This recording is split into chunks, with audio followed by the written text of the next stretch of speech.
রাজশাহীতে ৫ আগস্ট ছাত্র জনতার উপর দুই হাতে দুই পিস্তল নিয়ে গুলিবর্ষণকারী যুবলীগ নেতা রুবেল ধরা পড়েছে। গতরাতে কুমিল্লা থেকে তাকে গ্রেফতার করেছে র্যাব। সেদিন সংঘর্ষে গুলিবিদ্ধ হয়ে প্রাণ হারায় দুই শিক্ষার্থী। রুবেলের বিরুদ্ধে মাদক ব্যবসা সহ নানা অভিযোগ, একাধিক মামলাও রয়েছে। সর্বাধুনিক প্রযুক্তি ও সেরা মানের উপাদানে তৈরি আরএফএল চেয়ার, ক্ষমতার নয় সমতার চেয়ার। ৫ আগস্টের দৃশ্য, রাজশাহী নগরীর আলুপট্টি এলাকা। দুই হাতে দুই পিস্তল নিয়ে ছাত্র জনতার উপর গুলিবর্ষণ। গুলি ছুটছেন যুবলীগ নেতা জহিরুল ইসলাম রুবেল।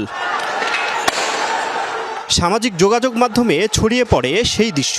সরকার পতনের পর গা ঢাকা দেন রুবেল। শুক্রবার কুমিল্লার দাউদকান্দি থেকে তাকে গ্রেপ্তার করে আইন শৃঙ্খলা বাহিনী। র্যাব কুমিল্লা থেকে গ্রেপ্তার করছে।